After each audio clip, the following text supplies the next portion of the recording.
Patrick McAndrew, welcome to the conversation today. Thank you very much. It's a pleasure to be here, John. It is a pleasure to be with you. You're joining us from New Mexico. I'm south of Salt Lake City in Utah. And today we're going to be talking about human potential in the digital age. This is a fascinating topic. And I think particularly in the day of technological disruption, in part driven by generative AI and deep machine learning, but all sorts of other technological innovations and disruptions as well.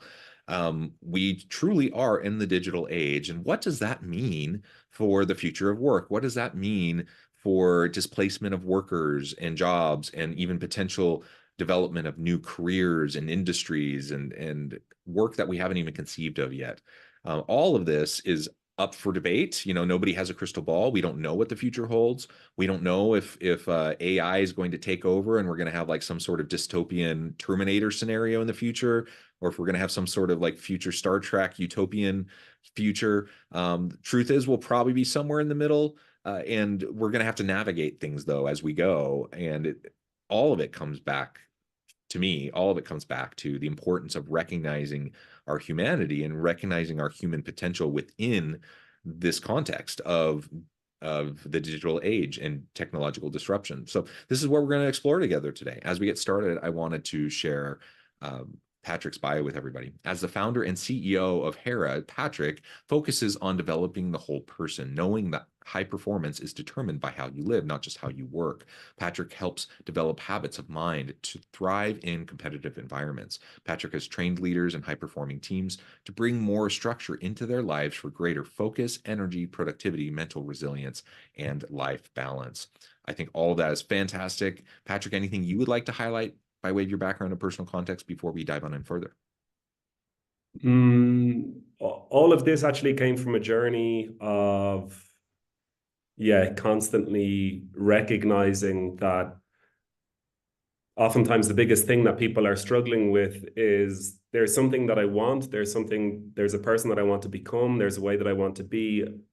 How do I get myself there? That's the hardest thing oftentimes. So there's a goal that I wish to fulfill. There's a new way of being that I wish to kind of come into, but I keep coming up against this resistance of myself, and I'm so enclosed within the chamber of my own lived experience that it's very hard for me to know how to live any differently. And this has been an ongoing journey for me in exploring this. It began 6 years ago when I was traveling around the United States teaching speed reading and memorization workshops to schools, colleges, companies. And I saw that it existed there, and I see it just as much today with the work that I do. And for me, it's been a constant process of deepening to understand that all of the challenges that we're facing today are in the kind of environment that I inhabit. So I live in the United States. I primarily work with people in the United States.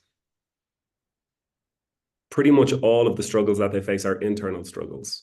They're not struggles of external things, that they don't have enough, that they can't reach people quick enough, that they don't have enough information, that they don't have enough money, that they don't have enough food, that they don't have enough shelter. All of it's internal. It's not knowing themselves, not knowing how to actually induce calm within their own body, their mind being very restless, feeling anxious if they're not attached to their device because their worth and their value is so tethered to it. So in this age, what we're confronting with are internal problems. So that makes them invisible. And when they're invisible, it can be hard to put language to it. It can be hard to really articulate what's going on inside. So through my work in speaking, I'm trying to help people develop language that they can actually articulate and express what's going on inside.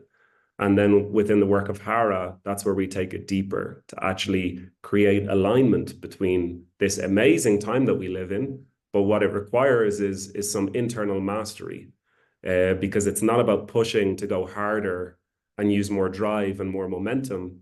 That worked if you're a laborer, a bricklayer, or somebody working in a manufacturing facility. Right. That's not necessarily the tact that serves you very well in today's day and age. So that's a little encapsulation of what brought me here and what the work is about. Yeah, interesting. Well, thank you for more of that background. And you're right, like the nature of work has shifted dramatically in recent decades. Not to say that we don't still have laborers. There are still construction workers and factory workers and people, there's workers of all sorts. But when you look at the the composition of the economy in the US, we're speaking about specifically now, we're 80+% service sector economy, with a much smaller portion as production and industrial sector and a very small portion of agricultural sector. And so you go back in time 50 years and that was totally swapped. Like that was totally different. And so the makeup of today's economy and the types of jobs that we have are different. And largely that has been driven by technological changes and advances over time. Just like we've seen at every kind of wave of new inventions making different types of work easier in the industrial revolution. Now people often talk about industry 4.0, and we're in the digital age and we're in this kind of new era. The reality is, as much as people might be concerned about disruption of jobs and displacement of workers, that's always been the concern. Anytime there's new disruption, new innovation, and I think generally speaking, we would say we're better off today than we were 50 years ago in terms of the types of work we do and the way the economy has grown. And so I guess I say all of that to say I don't think we should be driven by fear with all of this the digital transformation that we're experiencing, though it can be disconcerting and discomforting to people, particularly if they find themselves in jobs and careers that might be impacted by AI and some of these new developments. But there's always been that displacement. So, anyways, before we go on and talk more about this human potential piece and that humanity within the work that we do, regardless of how much technology we use or not, anything else you want to say about kind of the evolution? Let's just say for the last 50 years, like the evolution of how things have changed, generally speaking, from a high level, and then we'll dive more into where we're at today. Yeah, this is something I've been thinking about lately, taking it from a different stance of like the industrial age and whatnot. I've been trying to reflect on like what's valuable at different stages of life or different stages of our experience as a society.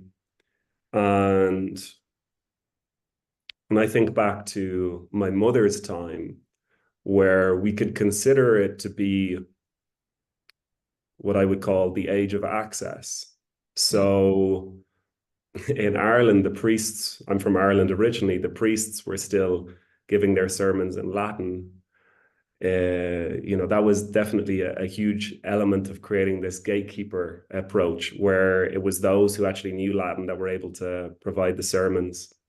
Yeah. And then you had very streamlined careers. So you had the doctor, you had the teacher, you had the lawyer, you had the civil service, people that worked in the civil service.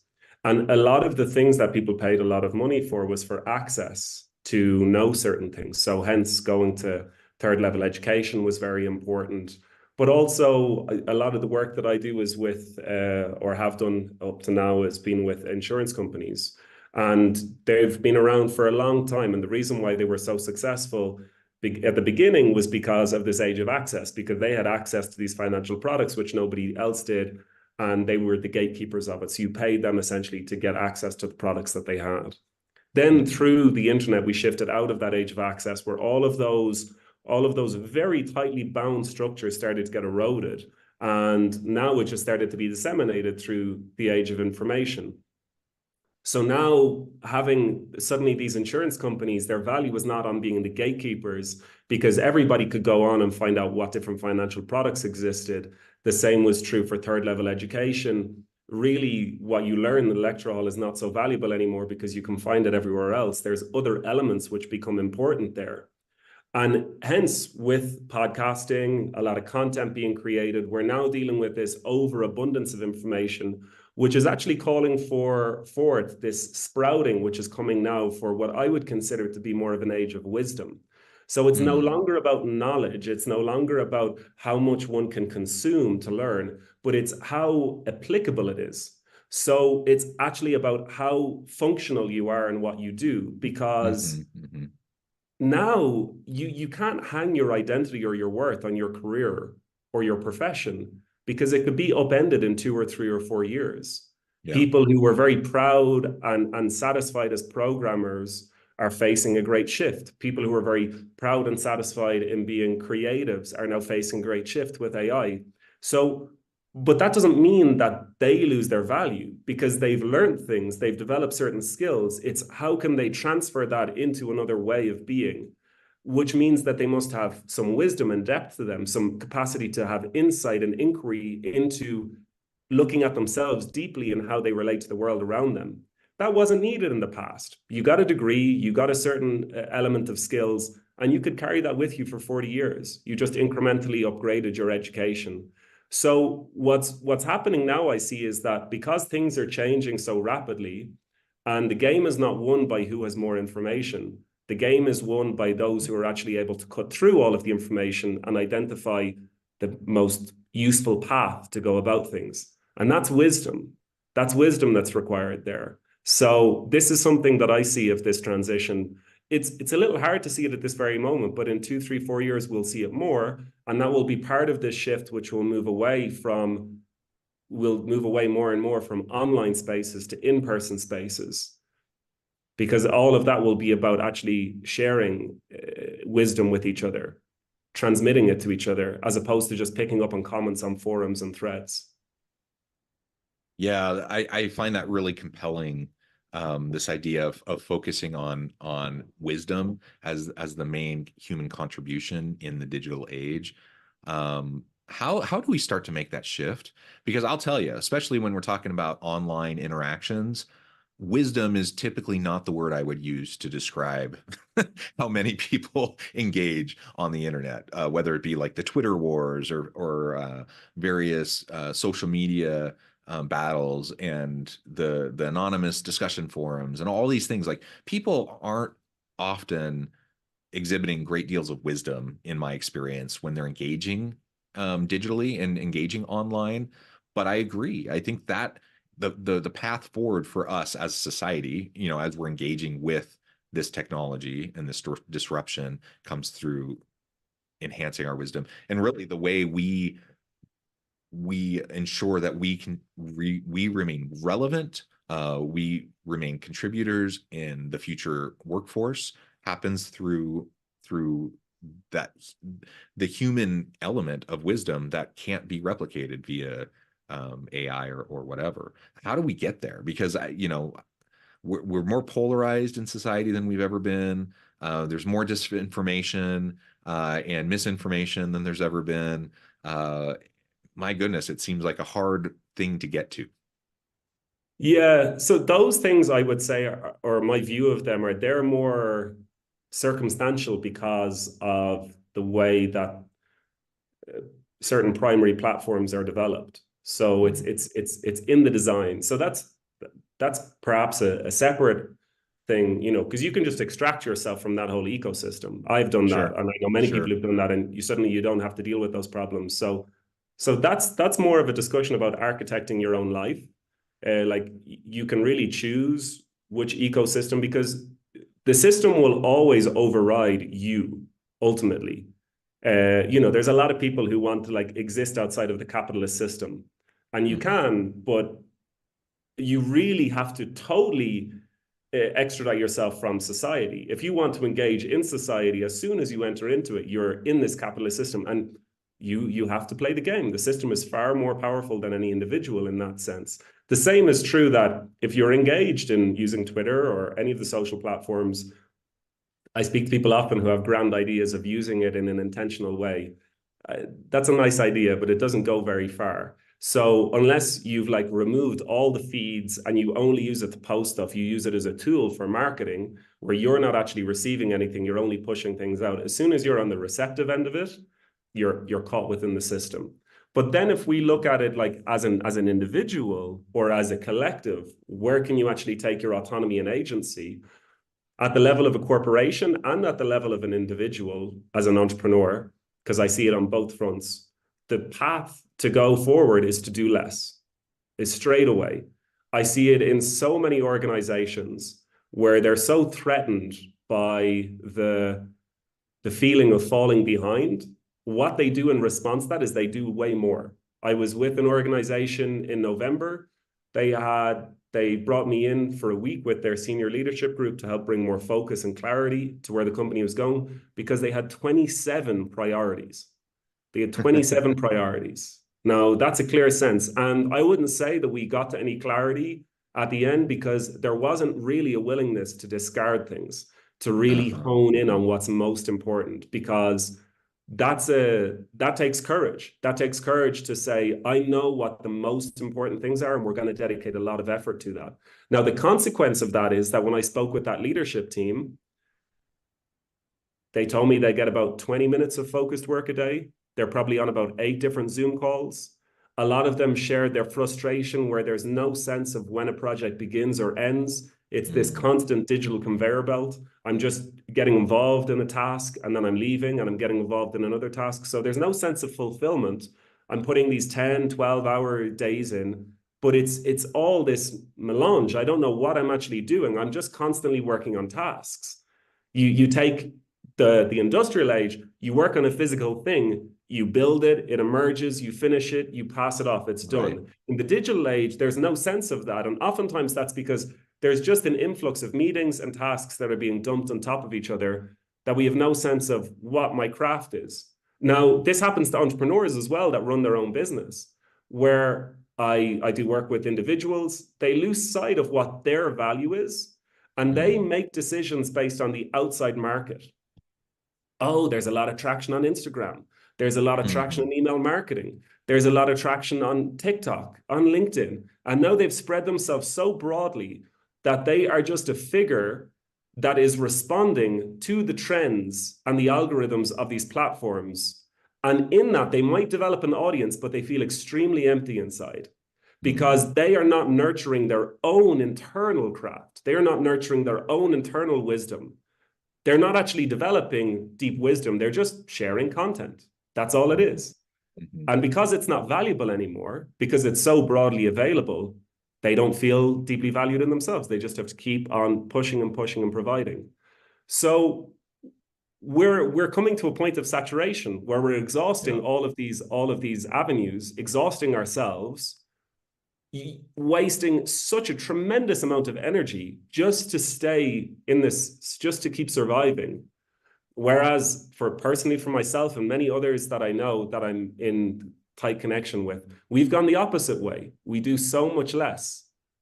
We earn more, we do better work, we work with better people, we feel so much more fulfilled, and we have a lot of space for our own practices in life to go deeper in that.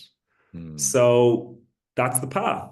Now, a lot of people don't like that, because then you have to kind of confront yourself, and you have a lot of internal things to confront once you do less, because oftentimes it's the busyness, which is just an escape from everything that's happening internally.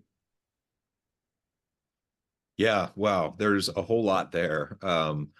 Finding ways to prune back is one of the kind of foundational elements of what I hear you saying, because life is so complicated, so busy. There's so much noise, so much constant vying for our attention, the oversaturation in the digital age, the constant bombardment of information. Like, if we want to have wisdom, we can't, there's no way that I think I'm a fairly intelligent person. I'm a well-educated person. There's no way that I can stay up on and consume all of the stuff that is produced on a daily basis, even directly within like the niche area that I tend to focus on. There's just way too much, right? And so what part of the wisdom comes into me being able to articulate my values, being able to articulate my priorities, and then to hone in on what is going to be most valuable for me, for my family, for my clients, all of that. That's really hard to do. I couldn't help but chuckle a few minutes ago when you're talking about the client you were working with, where they had 27 priorities. Like, 27 priorities means you don't have any priorities. That's not a priority list. Like, there's just no way, regardless of our good intentions. We may say all 27 of those things are vitally important to our business. there is no way that you can accomplish anything when your attention is spread that thin. So you really do have to find how to hone in, and that is so hard. You use the word courage, I believe. That takes courage. It takes commitment to mission and values alignment. And maybe, for some listening, they're saying, "Oh, there's no way I'm giving up the internet. There's no way I'm giving up social media, whatever." Like everyone has to make their own decisions regarding how they're going to be plugged into these ecosystems, how they're going to be plugged into the broader systems that you described. But ultimately, we need to be courageous in pruning back in our lives. If we want to be present, if we want to be mindful, if we want to be intentional and purpose driven in what we do, just filling our lives with more and more busyness isn't going to get it done. We're going to feel hollow. That's just, I think, the natural outcome of that kind of a life. And you see it all the time. I mean, it's portrayed in movies and TV shows. You have the kind of the caricature of the 40 something midlife crisis. Largely, a lot of times people wake up at some point and they realize, what is the point? Why am I grinding every day when nothing really changes? And yeah, maybe I have a nice house, but I also have a huge mortgage and I'm like house poor. Or, maybe the things don't really bring you fulfillment. What brings you fulfillment, what allows you to articulate, and provide value and exercise wisdom, is the relationships that you have, the people that you interact with. That's in this digital age. That's a hard thing sometimes to admit to ourselves, and it's probably even a harder thing, for even if we can't admit it, to then put in place habits and live in such a way that's actually consistent with the values that we're espousing around how we interact with each other. I want, I have a large family. I'm married. I have 6 children. I want to be present for my kids. I want to provide for them. Yes. I want them to have a healthy, productive life. Yes. But I want to have good relationships with my children. That's first and foremost. I want it, but I can't do that if I'm not there. I can't do that if I don't interact with them. I can't do that if we're all sitting on the couch on our own devices at night, not actually talking. It, it's there's these trade-offs, and that's hard, but that's also where the wisdom comes in, right? Hugely. And these things that you spoke about there, John, like the importance of your family and your children, you can't optimize that, right? I mean, you can't create some sort of efficient path towards a great moment with your child. And this is something that I'm seeing in so many avenues of different industries, where my cousin, for example, she's a GP in Dublin. Sorry, my computer just dropped off for a moment. My cousin is a GP in Dublin, and in her practice, they're trying to get her down to 10 minutes per patient that comes in to visit her. And she just won't do it. She's holding out for 15 minutes to see 4 patients every hour. But she told me that the worst thing that somebody can come in and ask her is, now, while I have you, let me tell you about, because she can only deal with one problem at a time. And the way that she can treat them is really just administering things. She can really just administer medication. Where in fact, we were talking about it, that sometimes just because they could be older patients, they might be lonely and isolated. Just the very act of coming in to see her, to sit with her, to feel like they can have a little bit of a chat, could actually make a great change in their health and their well-being. But she doesn't have the time or space to do it. And she's there trying to sneak in a Snickers bar from her drawer in between patients because she doesn't have time to get lunch.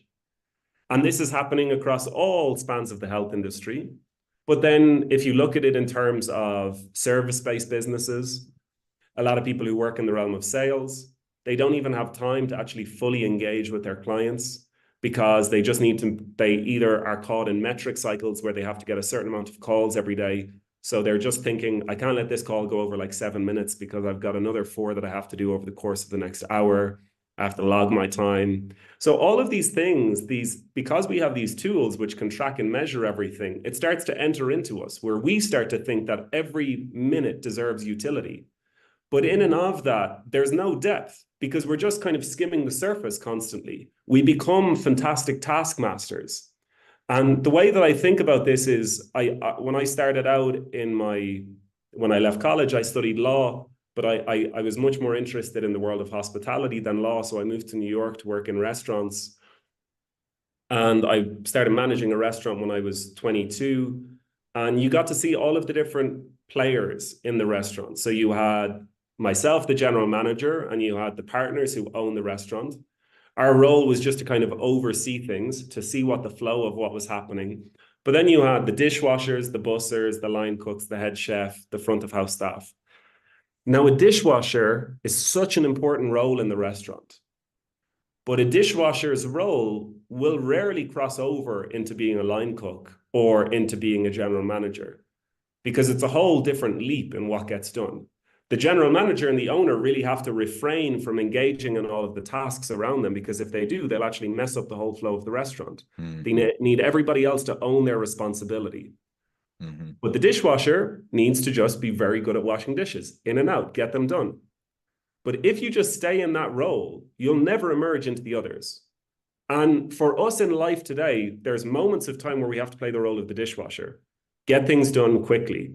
Then we have to be the line cook, which is seeing all the orders which are coming up, what I just made, what I have to make, garnishing, cooking, many different dishes on the pan. That's the kind of multitasker which is necessary in life. But we also have to play the role of the general manager, who's overseeing the flow of everything, either in our organizations, our companies, or our teams. And then you have to play the owner, who's just sitting back, playing the long game and really watching how this whole ecosystem is playing out. But this ecosystem actually lives within us as individuals. And most people that I see are simply living at that line of being like the dishwasher. They just do. They're constantly in motion. And the more dishes that they wash faster, the more dirty dishes that will come in. So I just think that there's a need for people to be brought into being able to actually be with themselves, because this is what I saw when I started out on this journey teaching speed reading and memorization, was that people had no control over their attention. As soon as I decide I want to do something, my attention brings me somewhere else, and I have no way to rein it back in. I haven't learned the tools or the skills to do so. So I am at the mercy of my impulses and cravings.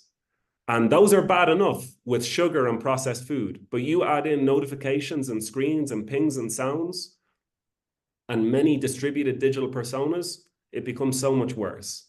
So with the work that I do at Hara, I'm really trying to develop a new way to go about business, because I truly believe that business can be a real path for incredible self-growth and self-development. I think it's the best out there, actually, because you're forced to constantly take responsibility. And when you don't take responsibility for the things you need to, it will come back to bite you. So you're constantly confronting yourself. But it can be done in a way where you develop as a person entirely, as opposed to just focusing on the dollar sign to make money and exhausting and fatiguing and draining yourself along the way. Yeah. Patrick, this has just been a really insightful conversation. I know at the time I need to let you go, but before we wrap things up for today, I wanted to give you a chance to share with the audience how they can connect with you, find out more about your work, your team, and then give us a final word on the topic for today. Great. So patrickmcandrew.co, that's my site, or hara.co. I do speaking work for organizations on this theme of the productivity paradox. And then within Hara, we have this inner circle for people who just really who really see business as a path for growth and a path for good and want to grow within it. So within that, we have, a lot of in-person meetups throughout the year. And then we have this online community where we're going deeper into our craft and into our practices and developing that capacity to do less. And you can also reach me on LinkedIn. I'd love if this resonated with you. You can reach out. That is the one social channel where I'm there, where you could connect with me and send me a message. And you mentioned there at the end, John, a final word on today. Yeah. Just in wrapping things up. Yep. So there was a guy who came to me once and he said, Patrick, I have all of the intention, but no attention. And I think that was a very important insight, where many of the struggles that we face today, we often will blame ourselves and feeling that we don't have enough drive or motivation and we need to push harder. But in fact, I would disagree with that. I would say that what we need is a dedicated effort to develop certain skills and faculties of managing our attention, being able to shift between intensity and calmness, being able to engage in the digital space and disengage from it. And those are all skills to be developed. That's what we do at Harrow. We bring in physical practices to work on that. And really just to release that blame and judgment that you need more intention. I see it everywhere. I see people with incredible drive, motivation, and hunger for what they want, but the very block that they're facing is themselves. So I would encourage you to work on yourself and give time and compassion towards yourself, and stop comparing yourself to everybody else. Release that. And those are the things that I think are really important at this time that we're living in. Wonderful. Patrick, thank you so much. It's been a real pleasure. I encourage the audience to reach out, get connected, find out more about what Patrick and his team can do for you. And as always, I hope everyone can stay healthy and safe, that you can find meaning and purpose at work each and every day. And I hope you all have a great week.